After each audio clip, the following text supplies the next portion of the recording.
Merch. Buy the merch.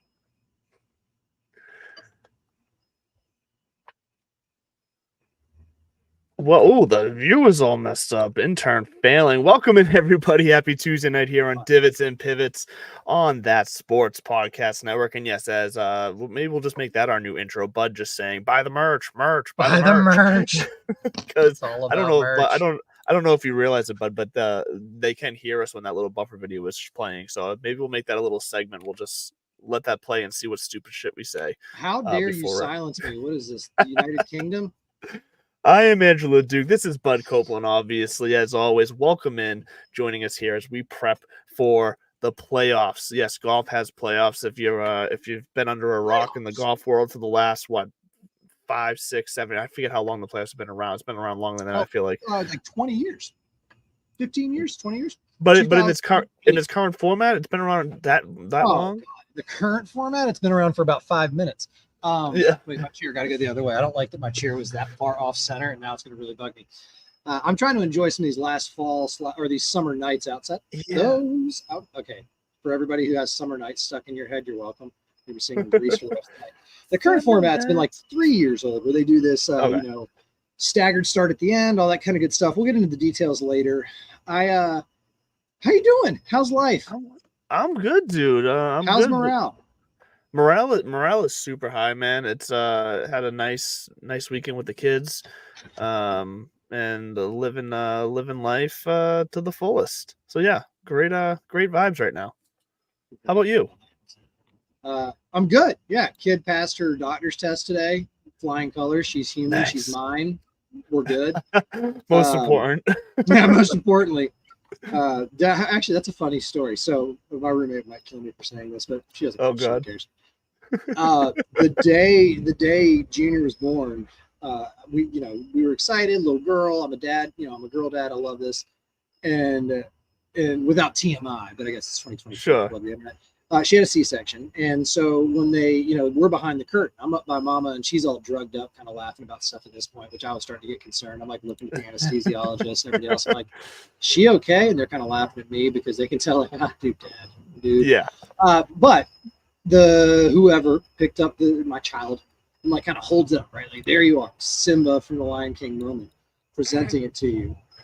And I'm tearing up, like, of course, God, like the reality. First words out of her mouth. Oh, thank God it's yours. You know what? Perfect. Why not? I looked at her and I started dying laughing because that's her sixth sense of humor. And I look at the nurse holding the child, who is just appalled, like absolutely abhorred, but knows that she can't pass judgment on anybody who just had a kid. Of course. And then I look at the anesthesiologist, and he's kind of giggling. And all I said was quietly, I look over and I go, "He gets it." And then we went on. Then we went on with having a child, and it was glorious. Her name's Cooper Rose, and she's the light of my life. So morale's high over here as well. She's a good kid. We haven't screwed it up yet, but there's plenty of time. What I'm actually going to ask you to do is I'm throwing a curveball. So forgive me and all this stuff.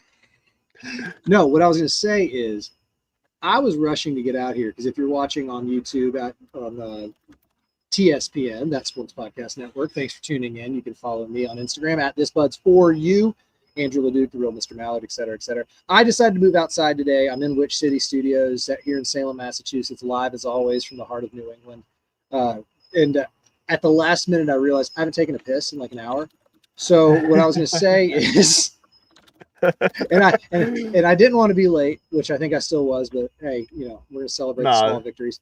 But before I urinate all over myself, sorry again to anybody listening. Let me go do that. You give your fantasy football update. Not that I don't want to hear everything. Not that I don't want to hear everything. Sure. But take a couple minutes, give the fantasy football update while I go. I can't think straight right now, so I will be right back. That's fine. You're gonna enjoy this chair. It's a nice Adirondack. We'll name it while you're gone. Target. Yeah. We'll name it while you're gone. Yeah. Yeah, look, yeah, for sure. Why not? Fantasy football update, because there is some big stuff happening in the world of football.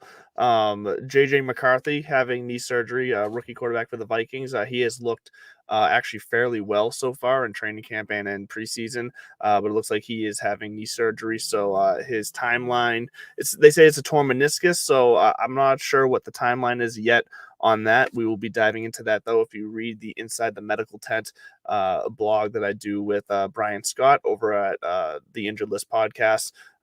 If you go to theinjuredlist.com, that's where you can find it. We'll be breaking that down. We'll be breaking down the rookie.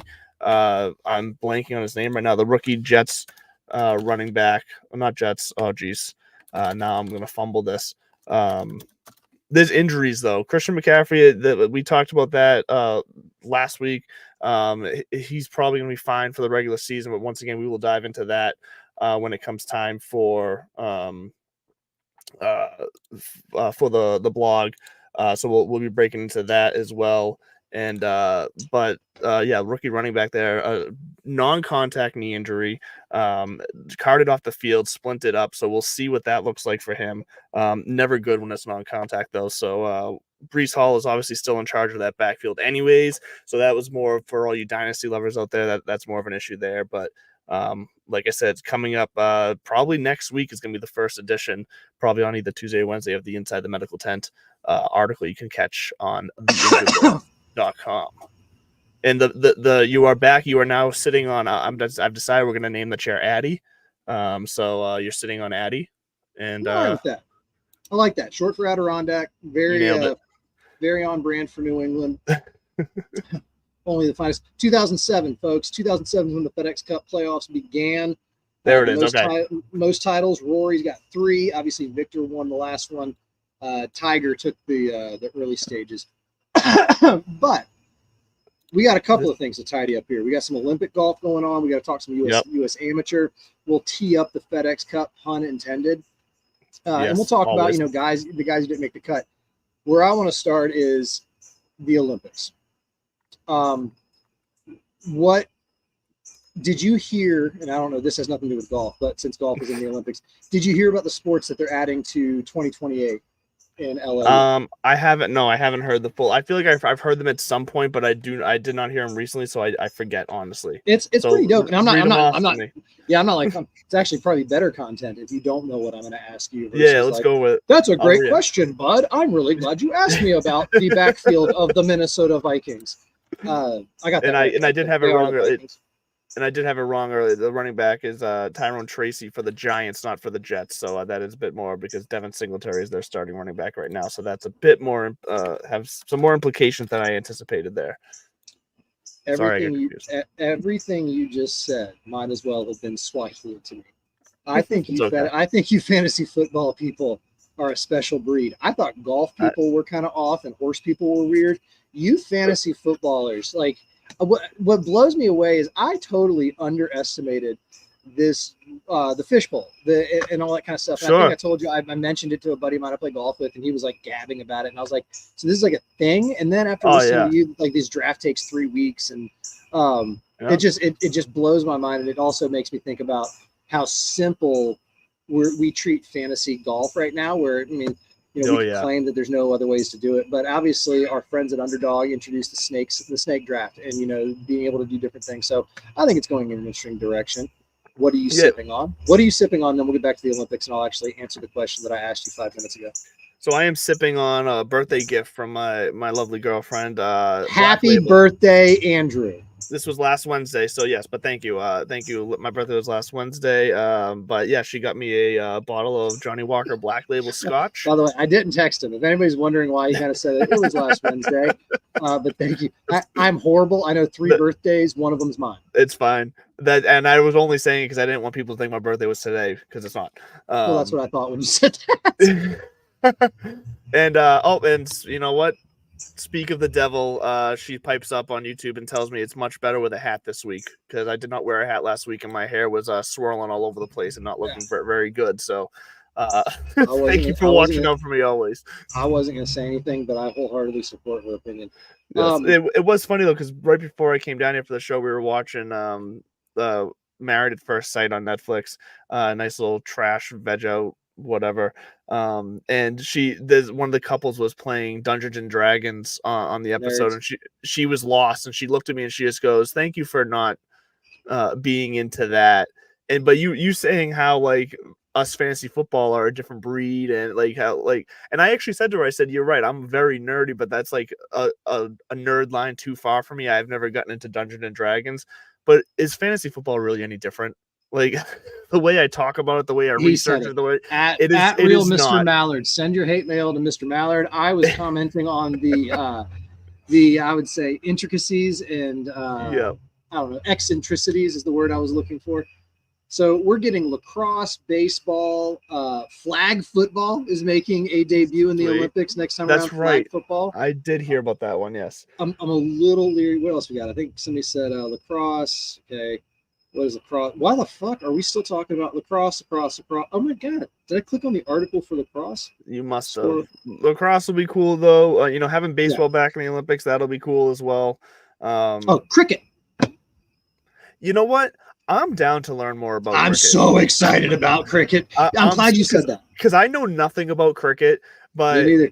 but I know it's one of those where like it's what soccer used to be to us, because it's always been very big in the rest of the world, but not here. Like, so I'm down to learn more about cricket.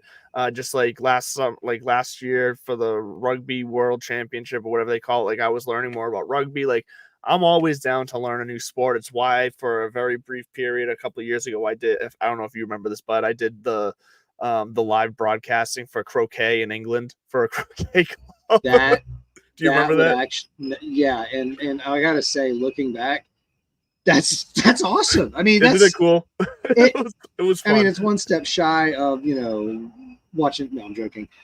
So this. I remember seeing this a couple months ago. So yeah, cricket's getting in there. Baseball, softball, lacrosse, and I think maybe squash was the other one. I have no idea. Hey, so I'll watch me some squash in the Olympics. That would be intense. Calm down. I'm joking. I've never seen squash. Never seen it played. I have no idea. I played tennis my entire life. It's so fast paced, and because I believe it's just 2-on-2. Like it's gonna give me. I'm assuming it's gonna give me like beach volleyball vibes at the Olympics. And like that's like the back and forth, the intensity. Like I'm down to watch that. So if there was ever a time for us to get cricket in the Olympics, it's LA28, because earlier this summer, our T20, which its test is is what T stands for, test, and it's 20 because they limit it to that, versus these cricket matches that can and have lasted days. And I'm not exaggerating, days. I know that's the part that fascinates me. I mean, these people watch soccer for a little pick me up. So the T20 has taken over, and the traditionalists in the cricket community are a little kind of like thumbing their nose at it. And I honestly think Liv was almost trying to do what the T20 movement did in cricket, which is almost like, let's give people something a little flashier, a little shorter. And I mean, it took off. And it has become one of the more popular, because again, it can be consumed. Why is baseball kind of picking up in popularity again? Because a game only lasts 2.5, 245. You're in, you're out, it's over. It's amazing. Great. It's amazing that they've got it down that far, honestly. And I mean, and it's funny because NFL seems to have the sweet spot, Lord knows how, with the volume of fucking commercials. And the pre-kickoff game show drive brought to you by Dodge. Now we're going to go down to the Chick-fil-A kickoff brought to you by the Budweiser coin flip.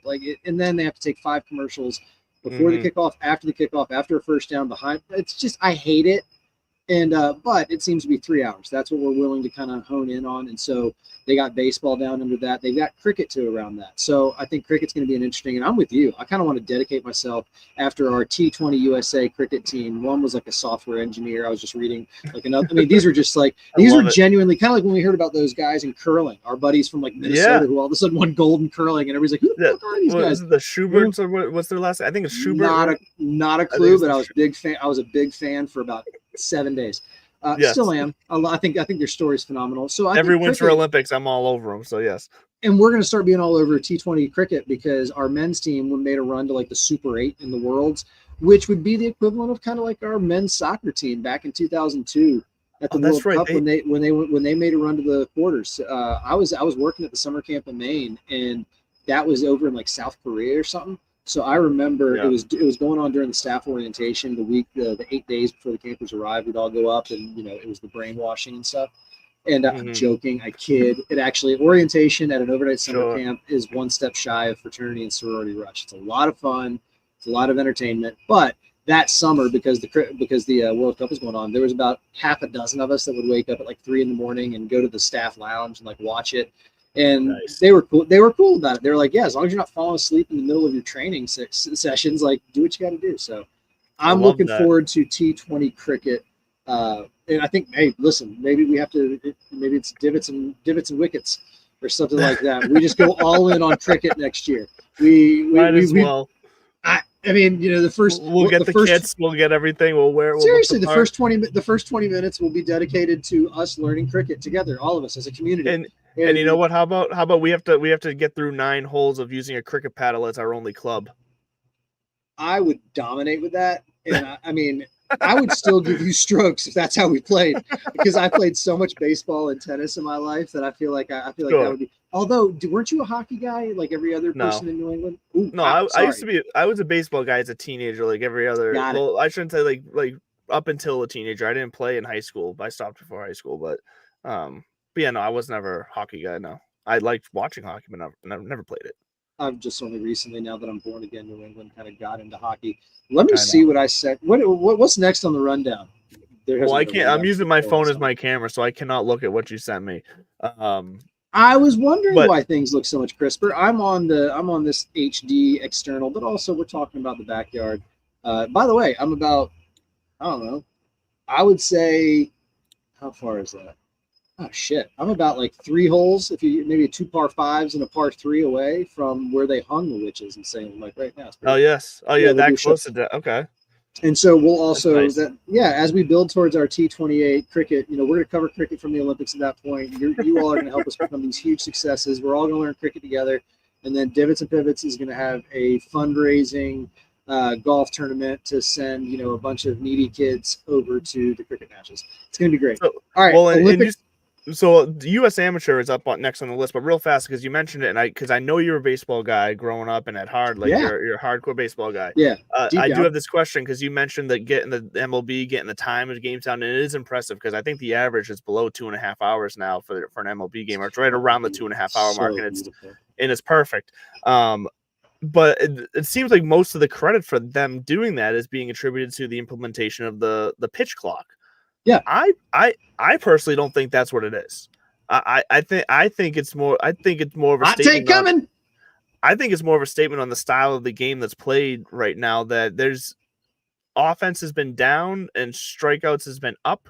I think that's why the game is going faster right now. I think the way pitchers are pitching now, because they don't have to worry about the shift, and batters don't have to worry. Like, I think those other small changes, I think, are actually having more of an impact than just the pitch clock. I think the pitch clock is having an impact. Don't get me wrong. I think that was a nice addition. I'm not willing to give it the full credit. I think the style of baseball that we see now at the major league levels is just different. It's either strikeouts or big hits, but the small ball seems to be gone. So I'll cede you that. I agree with everything you just said, other than the fact I put the utmost importance on the pitch clock, because everything else, you are correct. Getting rid of the shift, wonderful. I mean, it's like you don't have to wait for these guys to jog back and forth. The style, you are right, because I listen to Dan Patrick, and he talks about it all the time. He had Bob Costas on the other day, and they were even talking about how the Hall of Fame is going to have to start adjusting their entrance requirements, especially for pitchers. Guys aren't going to win 300 games. Shit, they're not going to. Nope. Blake, I heard the stat the other day. Blake Snell, he's a beast. He's a monster. He just recently completed his first complete game, and it's only because he threw a no-hitter. That's the reason they kept him in. So like these guys, so everything is shifting. I agree with you there. And the style of baseball does shift, and that the boom or bust kind of thing, because that's what puts butts in the seats. The only thing I'm going to say is, if not for the pitch clock, though, the shift, okay, so we don't shift, whatever. And the style you're talking about, whatever. No, the pitch clock 1 billion bajillion % along with those rules. But like the pitch clock was also kind of like, these batters can't leave the box once it starts. Those little things all do accumulate. But I think if you remove the pitch clock, then you're going to get these pitchers just dicking around with guys. A lot more stepping off, a lot more, we started to see that. Mind games. Yeah. So what I love about it though is, like you said, now it's consumable. And it is. And I still haven't watched a single game all year, if I'm being honest. So that hot take is coming from someone who hasn't watched a baseball game all season. So take it with a grain of salt. No, but at the same time, it's worth highlighting, like you did, the fact that it is a full package of changes. It's not as simple as throw a pitch clock on these guys. Because a similar thing could be said about golf. Maybe we should start timing these guys. I wouldn't mind seeing that. I wouldn't mind. I think that would have to be its own style of golf. I just saw the other day, It was at the World Speed Golf Championships. This guy shot 76 in like 37 minutes or 39 minutes. Jeez. I'm gonna say it again. He shot 76 walking, sprinting, 76 in under an hour. That's absolutely insane. And so if you're not familiar with speed golf, basically if it was 45 minutes and 76, you add those two together, 45 plus 76, that's your score, and that's how it goes. That's what I'd like to see. I think we talked about this last week. That's what I'd like to see added to the Olympics. But in regards to the Olympics and the baseball thing too, coming back, I say same thing as long drive. I think it'd be dope to have like just a home run derby at the Olympics.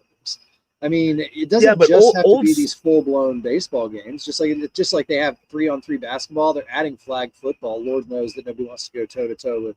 Could you? It's kind of like with the Dream Team. Could you fathom? Now, where I'll get pushback is from the rugby nations. And they'll say, we got some tough blokes and all that kind of shit. And I'll say, you do. Look up Nate Ebner. Look up some of these other NFL guys who decide to strip their pads down and go in there. They're different human beings. And so I do think that if you took the creme de la creme of the NFL and put together some sort of like super squad, I don't put all the countries together. Us versus the world. Here's the thing.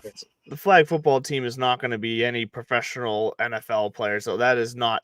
That's going to be the cool thing. That's not what the flag football team is going to be. It's going to be very similar to the way the soccer team, the U.S. men's soccer team for the Olympics this year was the under-23 squad. It wasn't the U.S. men's national team. It wasn't Christian Pulisic or anything like that. So like you watch it and you're cheering, but you're like at the same time, these aren't the guys that this isn't like a test that I'm watching. Like honestly, I kind of wanted to watch the Olympics from the soccer standpoint and view it at just because of all the flux that the U.S. men's national team is in right now.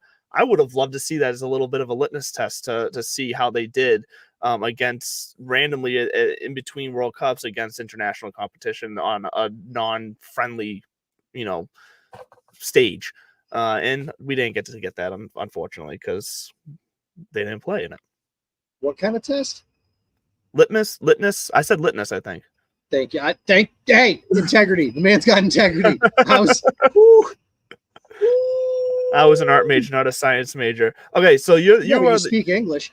You are the local U.S. unless you have. Do you have any other before we? No, I was just to say I was actually at the New England Rev game the other day, and it was the Rev 2s.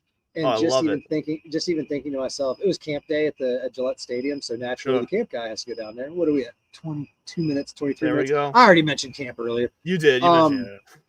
But I was there for that game, and it just reminds me how impressive soccer players are.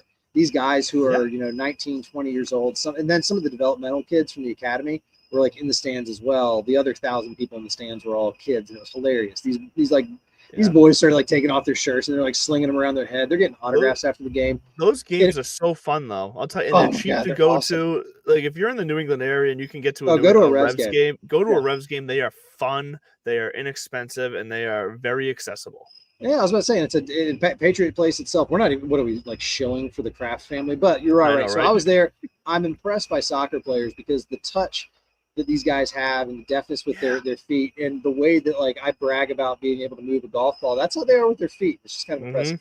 All right. So the Olympics are over. We're on to that. We're on to what's next. The U.S. Amateur is what's next. Yes. You nailed it, my man.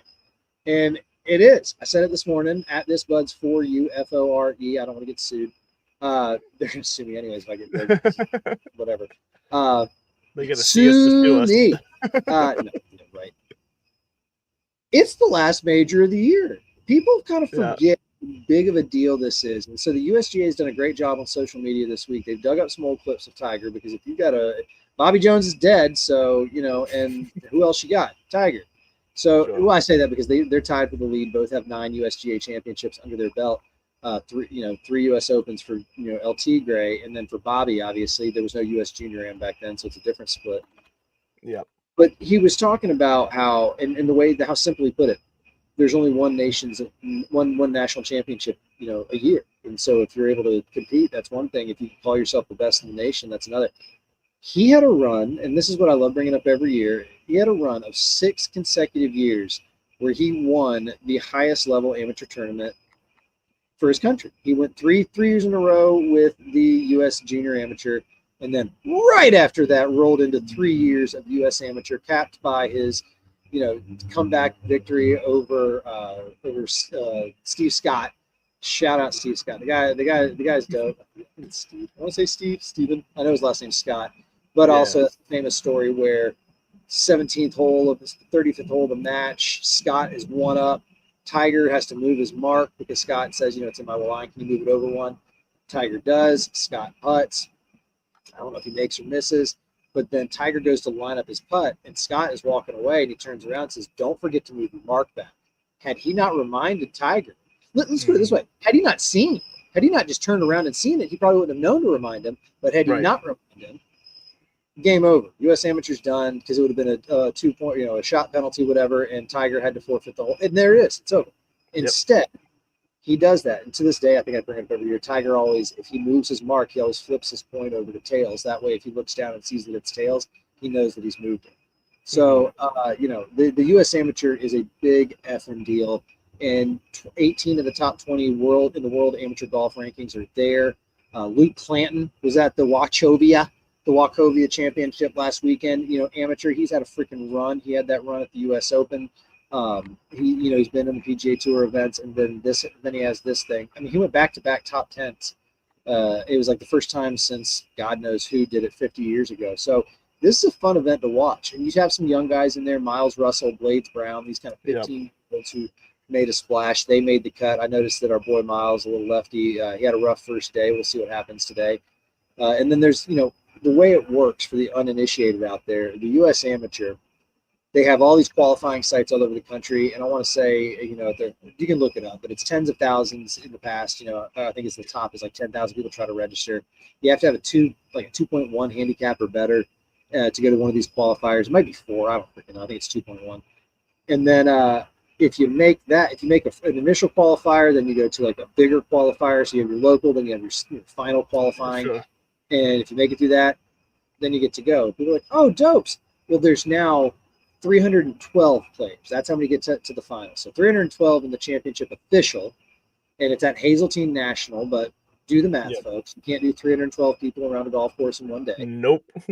56 is what they do, and so they split them in 2, and there's a partner course nearby. They get 1 round at each, and then it is whittled down to the top 64. Not 64 in ties, top 64, because from there it's match play, and it's freaking and they just go 1 round right after the other. They double up. They're playing 36 holes, and they're kind of grinding through until the 36-hole final. They're not playing 36-hole rounds. They're playing 18-hole rounds, but they just go right after Monday afternoon. And it's one of the cooler events to pay attention to. I'll admit, you can't just watch the whole thing because that's a lot of golf, although that's sure. But it is one of the more fascinating, kind of pageantry-based traditional golf things. Not a lot's changed in this championship. The format's switched up, every once in a while, but the same trophy that Tiger hoisted, Victor Hovland hoisted, you go through Matt Kuchar hoisted.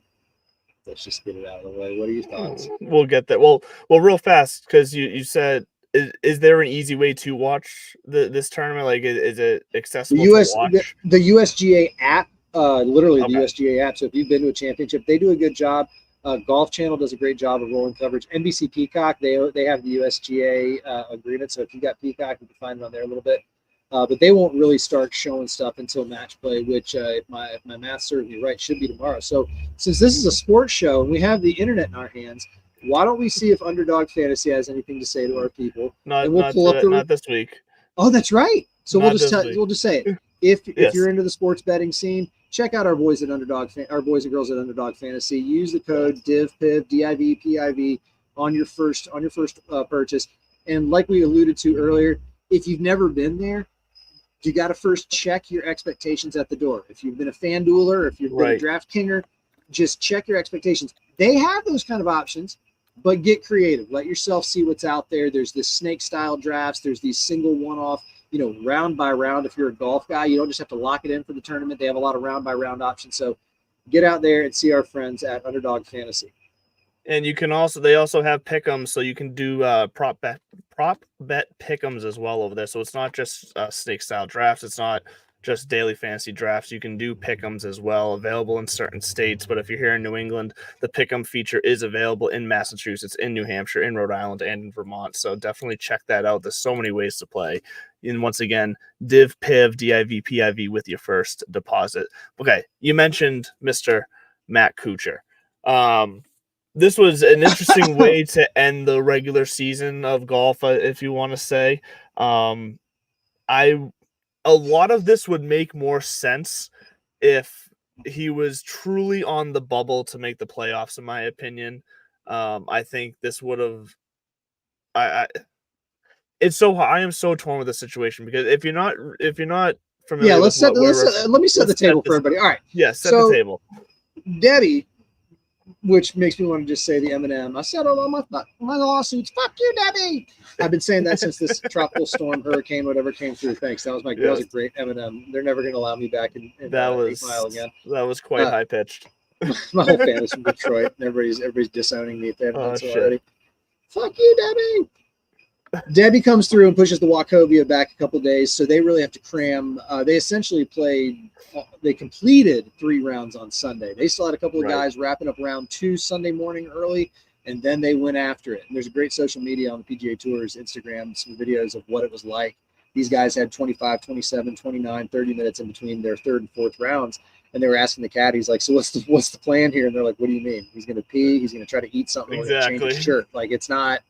and some of them go, hey, do you want to hit some balls? And his play, I think it's Novak looks at him like, yeah, what are you talking about? So that happens, and naturally, you're fighting daylight, especially this time of year. Yeah. It's not peak summer anymore. I can almost smell the pumpkin spice. I'm feeling basic bud again coming on.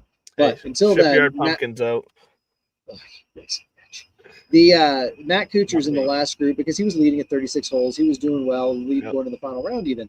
So he's out there on the course. Meanwhile, Aaron Rai, it looks like this. They're on the television, they can open up those lenses on those cameras. Yeah, it looks so much lighter on TV. Wide. It's it's damn near pitch black dark. One of the live events, they were essentially playing the 18th hole in a playoff using their giant scoreboards and television screens as lighting for the guys. So that's kind of what they were approaching, but there was none of that for Cooch. And he explained it. The general rule of thumb is if you can get a tee shot in, you get your tee shot in. Like if you're comfortable to hit your tee shot, you hit your tee shot. He said, I am. He goes, really the rule of thumb is if you're going to hit your tee shot, then you try to get to the green. And then when you're on the green, if you need to, you mark it and say, I'm going to putt them on. Right. He's like, that's kind of accepted. Now that would be in the middle of the summer, as you mentioned. At this point in the tournament, Aaron Rai had won it. Mathematically, it's over.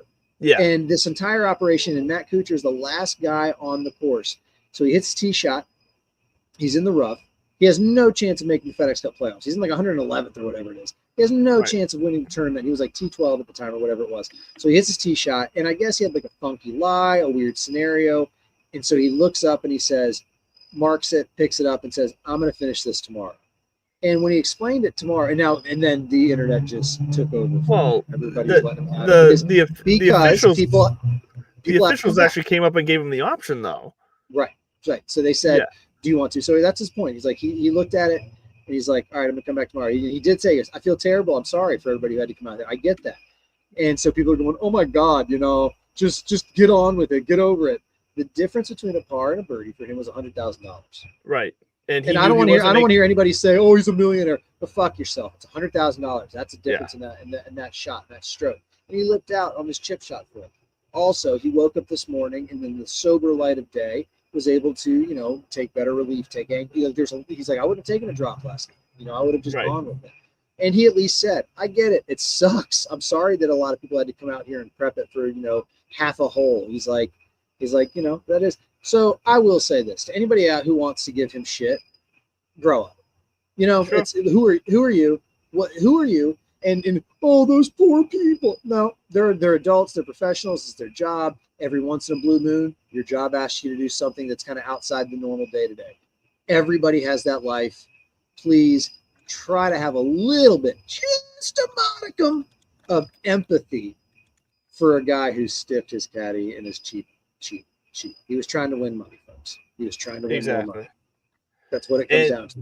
And you got to put the rest of the storyline into fact for Matt Kuchar too. This was realization had probably said in that this is going to be the first time in his 17 years that he was not going to make the FedEx Cup playoffs. He's made every playoff. So all of a sudden that $100,000 that you're talking about, that's hanging on that one stroke, potentially, it's big because he knows this is his last shot for the for a month or so until he can the fall season kicks up. And so you look at it like that, it's big. I get it, but yeah, I also hear that I understand the whole unwritten rules of golf. I get all sides of it. I don't get the side of people just who think that there's anything to give this guy shit about. Oh, so but what I was going to end with is I just simply don't care enough. There. Okay, I just don't. I think the best was Jim Nantz, who kind of had, and people were like, "Oh, Nantz with a dig." Nantz wasn't. Listen, it wasn't a dig so much as it was kind of pointing out that, like, well, yeah, like, he's going to finish tomorrow. We won't be here for it. Like, sure, we're not going to be covering it. And it was just kind of like a funny. He wasn't. I don't think he was trying to. So, but he was just being truthful. There was going to be no TV coverage of it. Right. There was another great video, though, because of this that popped up of Rory kind of throwing shade. And you can tell it was an old one for a couple of reasons. A, Brooksy's in it, with his, and they're getting awards, like year-end awards. And it was one of those, like, you were the top 10 Comcast business players of the influential, whatever the award was. And Kuchar sitting there bitching about how he was pipped, by like 2 points, and that turned into how many hundreds of thousands of dollars that he missed out on, like $300,000. And Rory just goes, and we all know how much money means to this guy. No, but he's had that reputation because he's always played. The way I always view Matt Kuchar until recent, like 2 years, that he was a guaranteed bet him to make the cut because he always did just enough without doing too much. 1,000,000%.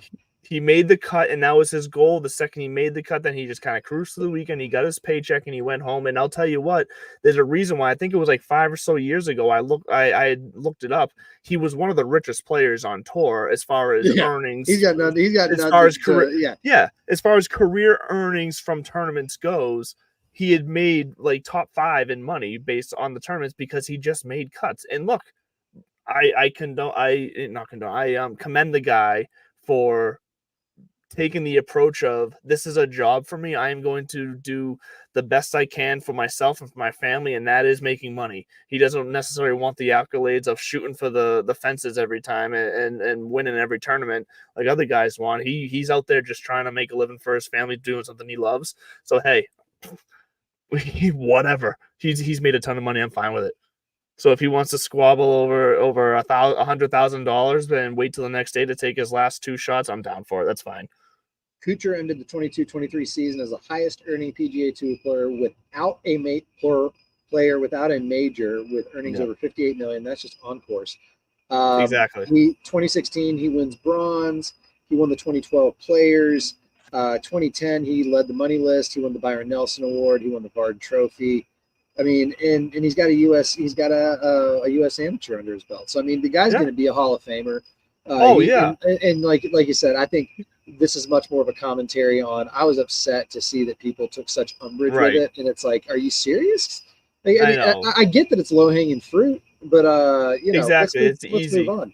But just like we said earlier in the season, like when the whole Jordan Spieth rule debacle was shooting it towards the roof and whatever, like when that all happened, once again, Kuchar here was given an option by the official rules keeper, if you want to call him. He played within the rules of the game, of the options that were given to him, and he took advantage of it. So it's just, what, it is what it is, and you just move on. I'm sure the big brained radio guys. I was thinking about our buddy who came on last year, who basically he was awesome. He was great. He was fun, but there was a couple of topics that it was almost like he was trying to big time or like speak down. Where it was almost like, no, everybody understands this. I'm like, no, there's popular opinion, and then there's just the fact that it's all opinion. Because the popular opinion is that he's a douche, he should have just done it, pick it up, move on. And I'm not trying to be a contrarian. I'm trying to be empathetic in the sense of, who the hell are we? And what would you be willing? Would you inconvenience some people for $100,000 or whatever it might be? 100%. You kidding me? 1,000,000,000%. All right, so the U.S. Amateur is going on. Truth gun to your head. What is the trophy that these men are playing for? While I pull up the scoreboard. No clue. I honestly will, and I'm not just saying this. I know the second you say it, I will have heard it before because I will have heard it out of your mouth on this show before. But I cannot tell you. I do not know. Havemeyer. The Havemeyer Trophy is what these gentlemen are playing for. And it looks like the cut is going to be even par. There's a shocker. I'll kind of laugh it's legitimately 64 guys exactly finish even par. Although I got to do my math, there might be a playoff going on because that's just it. If there's if there's 67 guys, then you know what? Sorry, 3 of you are playing for those last 2 spots. It's like that's just kind of how it's going to be. It makes sense though. You got to keep it clean for match play. Like, it's just what it is. Keep it clean for match play. That's just a funny sound. So let's see if there's any familiar faces here on the cut line. I don't see any of the names, and now let's go even higher up. We're going towards the top. Still haven't seen a familiar name yet. Luke Clanton. He's going to be in match play. The guy that we were just talking about. So Luke Clanton was someone who was in my emergency 9 last week, heading into what the hell tournament just happened? With the Wyndham. The Wyndham Championship. Yeah. So and he performed. He hit a top 10 finish. So Luke Clanton on fire right now. I expect him to do well in this U.S. Amateur. I want to see his social media. They apparently had a private jet on standby for him so that he could finish up to get there, to get to Minnesota to start. I'll just say he's popped up in my emergency 9 twice this year, and he finished top 10 both of those times. Luke Clanton is someone to watch going forward because the kid has got the talent. He'd be a good bet to get into maybe top 16, maybe Final Four, but I would say almost a lock for Final Four. If not, I might throw a unit on this guy, Gordon Sargent, T32. Oh yeah. All you got to do is get to the knockout round. You don't have to win. No points for winning medalist. I mean, it's a stat line. It's a part of your biography, I guess, maybe. Medalist honors Blades Brown had medalist honors at the U.S. Amateur last year, and he was 15. So Gordon Sargent's in there, and this is one of the only things he doesn't have on his resume. He was the big name going into the Masters it was, I think, right? Yeah, for the last couple of years, because he actually earned a PGA Tour card last year through the PGA Tour U program. Elected to defer for a year so he could go do shit like this. Play. Also, he goes to Vanderbilt. It's a really good school, and if you want to finish it, because you never know. I mean, golf might go away. I guess be setting records. Injuries happen, or the yips happen, whatever. When he hits, it is a different sound. All right, there's Luke Clanton, I said. Tiger Christensen, he is in the field, and I want to say he's from Belgium. Okay. And the reason I bring him up is because, yes, his parents named him after Tiger Woods. It's a fun fact about him. Okay. Let's see in the top 10 there. David Ford, another standout UNC guy, lefty. Walker Cup stud. He's going to be another one, David Ford. And then I don't see, the medalist is Jimmy Ellis. I don't know who Jimmy Ellis is. Jimmy Ellis is from Atlantic Beach, Florida. He looks like a hell of a week, I guess. Let's find out who Jimmy Ellis is. He looks like he's a gym teacher or a private instructor of sorts. I'm not knocking on Jimmy Ellis. He's a good-looking guy. What's funny is that it's not you saying it looks like he's a gym teacher has nothing. It's not meant to be a dig at the guy or not, but I know exactly what you're talking about. I think it's just a clear description. Well, now I'm a fan because here we go. Meet Jimmy Ellis from Chaska, Minnesota. If you're wondering what Chaspin, okay. Chaska, Chaska, Chaska. I have no idea what it's supposed to be. It's Minnesota. Minnesota. Meet Jimmy Ellis, the 39-year-old from Florida who punched his ticket into the U.S. Amateur at Hazeltine via his victory earlier this summer at the Florida Amateur. Interesting. Okay. Because it's not, you don't have to go through a qualifier. There's a lot of folks who get exempt, right? Obviously, past winners and top finishers like that. That's how they get that field of 312. So Jimmy wins the Florida Amateur, and then he shot 8 under in the final. Okay. Tuesday at the Chaska Town Course. So they're playing Hazeltine National, and then the Chaska Town Course. I don't think it's as quaint and uni as it sounds. Nope. The stroke play was 9 under 61 from Jimmy Ellis. Oh, that's shit. how he got there. And he left an eagle putt on the last hole short. So he would have been a 60, just a blind squirrel. Honestly, I literally made everything today. I bet if we play this tournament 100 times, there's 0% chance I'm the medalist. So it sounds like Jimmy might be kind of appreciating his position and understanding that he's just on fire right now. Well, the next week it's this is where the cream does actually rise, and you start understanding that most of these guys who are going to the semifinals and beyond, this is just pro. This is the equivalent of their senior night for like a football club. You know what I mean? This is the last thing. And we always talk about with these PGA tournaments when we're doing our betting breakdown and whatnot, we always talk about how like there's for the most part, these are professional golfers out of 150, 120, whatever the field size is. Any one of these guys can show up, on a 4-day stretch and win the tournament. It's just the way professional golf is.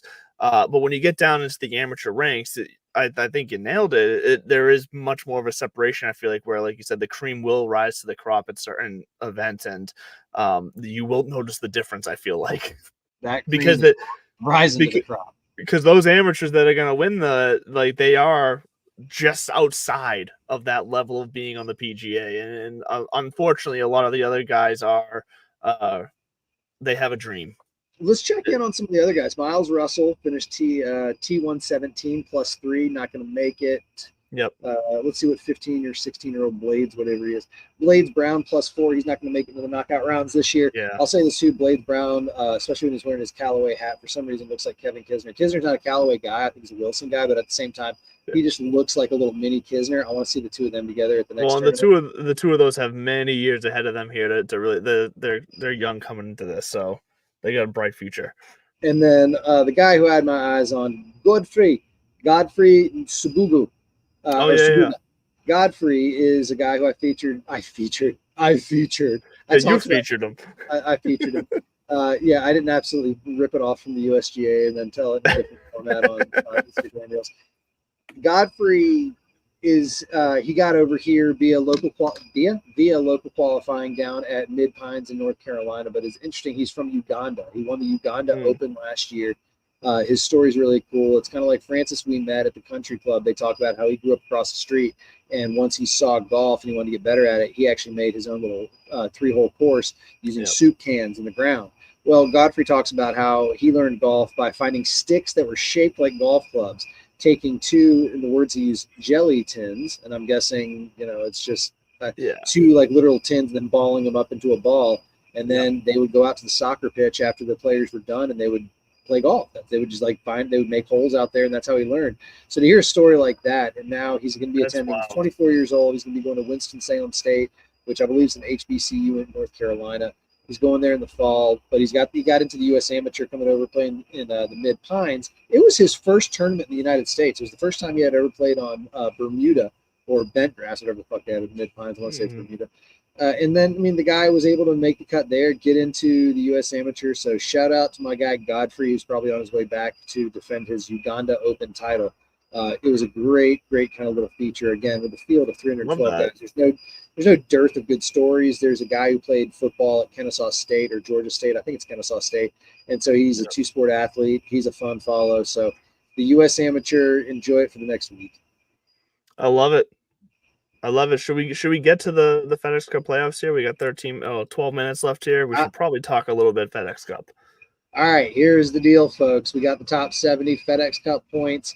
Leaders in the standings, and just outside of that, Davis Riley. Yep. But for everybody else who made it this year, there's you can look it up. There's great little vignettes about the 5 players who didn't make it.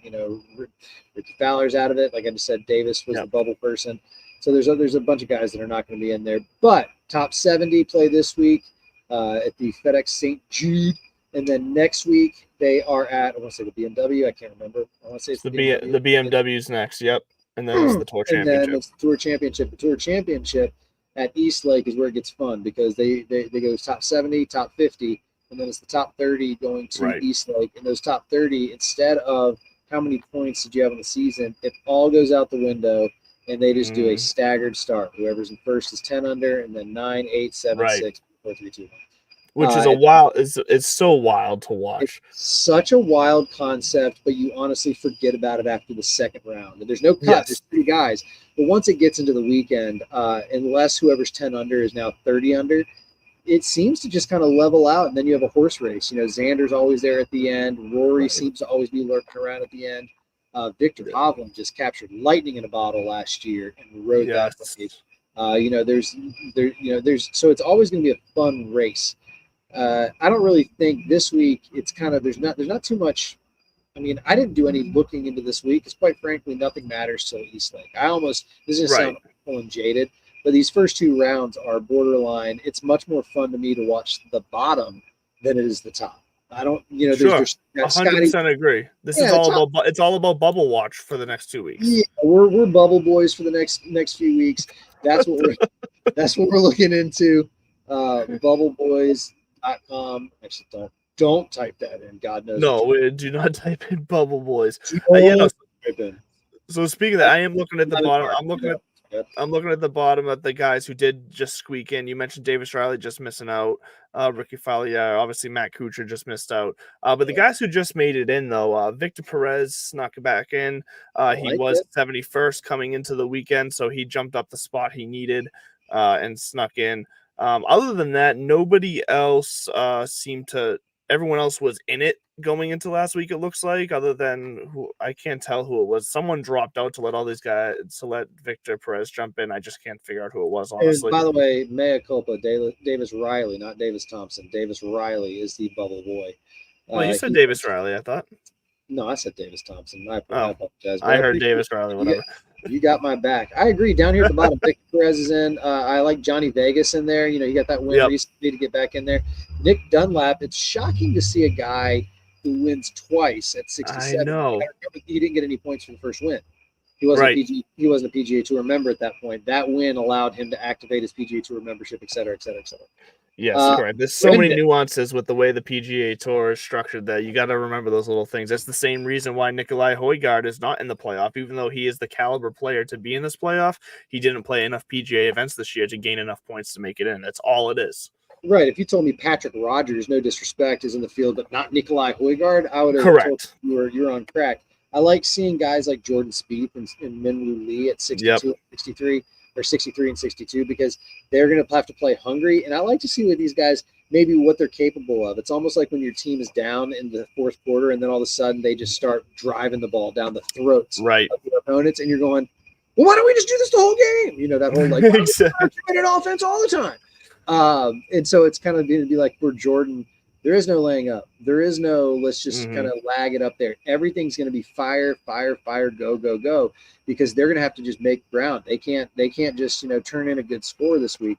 They are definitely not. You know, if you're in the top 30 this week, I think you're pretty safe. This week, then next week is kind of when you have to start sweating. Top 15, they're going to East Lake. So the points are very close. So when we start looking forward to see who's going to make it to the BMW Championship, that top 50, around that top 50 mark right now, the point level is extremely close. We're talking guys separated by 20 points. There's 3 guys tied. Exactly. So we got ourselves some definite bubble races here. I'll tell you right now. I'm gonna give you 3 guys that I think are gonna miss that, and 3 guys who I think are gonna make it in. I'm gonna say Max Gracerman, Mackenzie Hughes, and Will Zalatoris are all gonna miss the BMW, even though they are currently within the standings for that right now. I think all 3 of them are gonna drop out of it this week, and taking their place. I do think Nick Taylor, Eric Cole, and Justin Rose will be punching their ticket to the BMW, who are currently outside of the top 50 right now. I'll give you Justin Rose. I agree that he's actually one that I look at. I think look out for him and Victor Hovland be playing with a little extra pep in their step. You got correct, defending champ down there at 57. And again, he's surrounded by Van Rooyen, Mav McNeely, who seems to have find his stride. While we were all paying attention to the majors and the Olympics, there were guys like Maverick McNeely. Did my boy Akshay make this top? He's got to be up there somewhere high. Yeah, Akshay is he's got to be kind of in a safe-ish position. He was. Where did I see? I literally just saw him just a little bit ago. He's at 15. Yeah, he's going to be there. Okay, yeah, I was going to say, I saw him earlier. So, yeah, that makes sense. Akshay is pretty safe. Matthew Pavon, Robert McIntyre, some of our favorite international guys, they're pretty safe. I love that idea, though, looking right around that 40 so Tom Kim's at 43. I think that's going to be safe. I think you're right. I think Zalatoris. Now, I have Zalatoris. I picked Zalatoris this week because I think he's going to – everybody forgets he went out after winning these first 2 events, or one of the, you know, like he was about to just, or when he was about to take down the FedEx Cup, and then his little bat couldn't handle his big swing, and he had to go readjust. Yeah. Jake Knapp at 50 is going to be fun to see if the this bouncer, no disrespect, the guy's arms are jacked, by the way. And he's got such smooth tempo that I hate it because it looks flimsy and smooth, but it is just massively powerful. To me, interesting to see what, you know, if he's able to hold on. Adam Scott at 46. You know, there's that Matt Kuchar era player. hanging around. Him and Justin Rose are probably both looking at themselves saying, I got more run in me. We got Captain Keegan at 39. There's another fun story for you. Does Keegs have it in him already to put the pedal to the metal? Another fun Keegan Bradley we just kind of glossed over. Brant Snedeker, vice captain for the Ryder Cup. Come on down. You're going to be joining Keegs and Webb with the boys. So we're seeing that shift in the Ryder Cup leadership. Yeah. The torch has been passed. Tiger has given his blessing by saying, not now. I'll let y'all know when I'm ready. And then they said, cool. And they kind of, move forward with that. It's fun for me because some of these guys now that we're talking about here were some of the young guys when I really started getting into golf, like watching golf and like studying golf and all that. Like, because Brant Snedeker, Keegan Bradley, like they were the young rookies coming up when I started really getting into it. So it's fun to see the transition now into the old guard moving out and the new guard coming in. But man, these playoffs are going to be fun though. There's some serious power up in the playoffs here, and so. Is there anybody you think, because we've seen it now I feel like for 2 years in a row now, where we see just somebody get hot. And it doesn't necessarily mean they're going to win the whole thing. They're going to win the tour championship and all that, but we've seen someone make a run. It seems like the past 2-3 years. Can you pick out somebody? Do you have anyone on your mind? And it's fine if the answer is no, because it's a tough question in this field. Scotty Scheffler. I'm not trying to outsmart myself. So what I was going to say is coming out of nowhere. Scotty Scheffler, I feel like to me is the no-brainer answer. But is there anybody that you kind of have surprising the field as making a run? No. And I don't. And again, I think the stars have aligned. I think Scotty's going to ride this wave. I think Xander and Rory are going to give him a run, but I definitely think that ultimately it's going to be that. Something else real quick, another thing we kind of buried the lead on because our invite got lost in the mail. The PGA Tour has finally taken another step. The Creator Classic, the field was announced, and the format is announced. If you don't know what the hell we're talking about, get a clue. The PGA Tour has said, hey, YouTube, we get it. YouTube golf's a thing. How about this? The Myrtle Beach thing was a success. Let's take it a step further. And why don't we invite 16 YouTube golfers, quote unquote, which are just code for online personality, down here to play basically a prize money promotional match. It's not exhibition, but I mean, to say, have at it. We'll put you on the same course, same tees. They're going to play the back nine at East Lake. They're going to play 8 holes of gross stroke play. And then they're going to top 4 finishers are going to have a 1 hole, or they're going to have a playoff to determine who's going to be this winner. This is your lineup for the Creator Classic. Mac Butcher, who I have no idea who he is, but he's got the tens of thousands. He looks like he's from Canada. The Bryan brothers are going to be in there. Sure. Amy Cho, Amy Cho, UF collegiate golfer who has an emerging, huge on YouTube, but emerging on TikTok in the instance in the 70s. Garrett Clark's there. Brad Dahlke from Good, Peter Finch, Gabby Golf Girl, which I think is awesome. And that's what she went in with. Her name is she went in with that name. Gabby DeGasperius, aka Gabby Golf Girl. Yeah. Luke Kwan, we saw him, former college golfer, who I think is kind of taking that Garrett. He was Corn Ferry Tour and everything. He broke away from Good. Did you know that? He's now on. He went solo. Yeah. Micah Morris. Speaking of, Mason Nutt. I guess it's at Busta Jack. Oh yeah. No, the guy is. So they do a lot. They do a lot of collaborations with Good. Yeah. Busta Jack. He's legit. Fat Perez, Paige Sporanic is teeing it up at the Creator Classic. Roger Steele, Tyler Toney from Dude Perfect, and Sean Walsh from wait, they got Tyler in there from Dude Perfect? I didn't know he was that good of a golfer. I'm kind of jazzed about this because I do think that what kind of Road Rules and the MTV reality programs and Survivor did for reality television, I think this is it. I think we've hit the tipping point in YouTube golf, and I'm so happy that we are online golf personalities in the era of this boom and growth and expansion. So it means eventually we're getting that call, right? So you cranked back the bourbon or whiskey or whatever the fuck that brown liquor was. Scotch. And you moved on to the red wine? Yes. But this is nothing to write home. So it's a very cheap, under 10. So 1.5 liters for under $10. If that tells you anything. I forget the name of it, but I'll tell you what. Put a nice little aerator on it and poured it out, and it made it taste like it was at least a $15 bottle. You're the guy who gets the Natty Light keg and slaps the Bud Light sticker on it. Oh, God, no. The Trader Joe's used to have $2 Chuck. Yeah, $4 Chuck. Yeah. Man, well, it's 4 now. Inflation. Thanks, Biden. No, the $2 Chuck. My roommate. So my real quick anecdote: when I lived in Gainesville, Florida, I had 2 friends. They were both. I only had 2 friends. Now, the 2 roommates I had were camp friends of mine, and one was a waterfront director. She was originally from Atlanta, Georgia. She was in love with Trader Joe's and $2 Chuck. They didn't have it down in Gainesville at the time, so when she would go home in her 1996 Ford Bronco to visit her parents and stuff and see her friends, she would come back with cases and cases. I mean, how can you not? Chuck, easily, very easily. Whatever. Well, look, we're gonna end it here. We're going out. No outro this week, so we love you. Thanks for joining us. As always, stay classy. And here's a little test. Quick, we're gonna freeze frame this for you. See you later. Make sure you freeze, bud. Buy the merch.